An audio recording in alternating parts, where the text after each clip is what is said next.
Hey, Simply Sugar here with the evening news rundown. Let's get right to it. So everyone saw on video Senator Padilla being knocked to the ground by Kristi Noem's detail and being handcuffed and then detained. They said he wasn't arrested.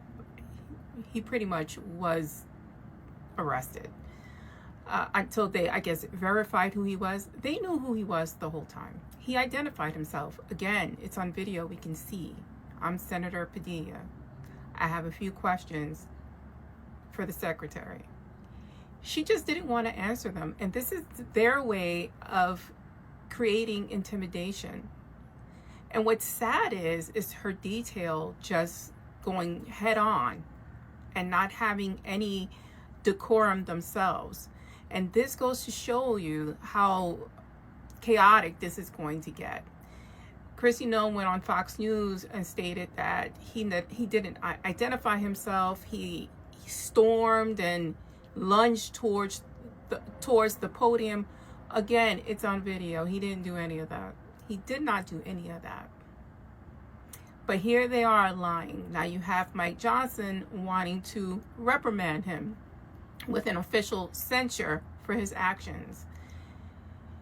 He has a right to ask questions. Now, she also has a right not to answer questions, but she doesn't have to have her people attack a sitting senator.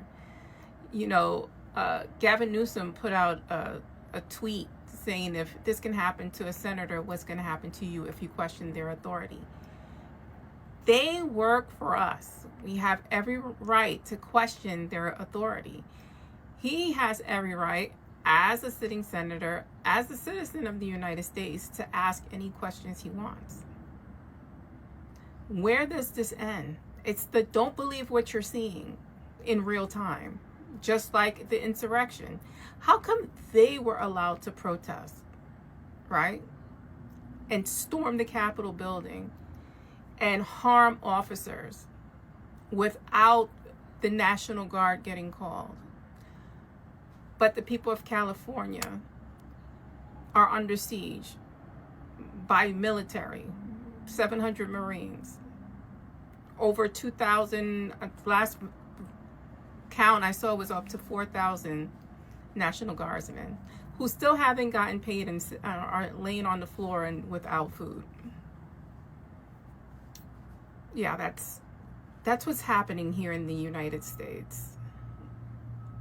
So let's talk about the hearing today. So the hearing was, I don't know what to make of it, because the judge seemed to go after the government. Like Breyer said, such unchecked power runs counter to the Constitution. He rebuked the administration's claim the troop deployment was beyond judicial review, warning that mimicking a monarchy is not where we live, but did not issue a decision from the bench yet. He did not even give a temporary injunction to end all of this chaos that's happening. I don't know if it's because of the optics of it that he wants to wait and say that he molded this decision over, excuse me, and I'm not going to edit this because I'm human and I'm passionate. So it's a waiting game. It can come down tonight, it can come down tomorrow. We will see, but more than likely this is going to get appealed. But hopefully, if you at least give the injunction to stop this militarized zone, we can have some peace.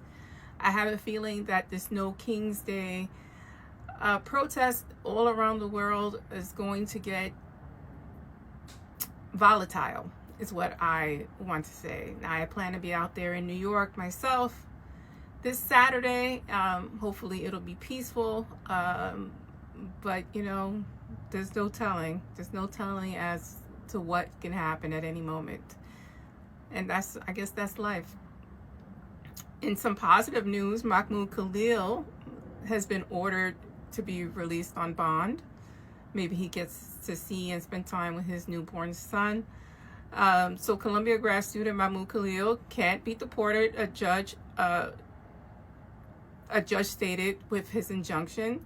He may be released on Friday by bond. I'm sure they gave the opposition time to appeal this, And so the clock is ticking. Tomorrow's Friday, and we'll see if they do some last minute appeals. And that's all I'm going to cover this evening. Let me know your thoughts. Please like, share if you can. Thank you for joining me.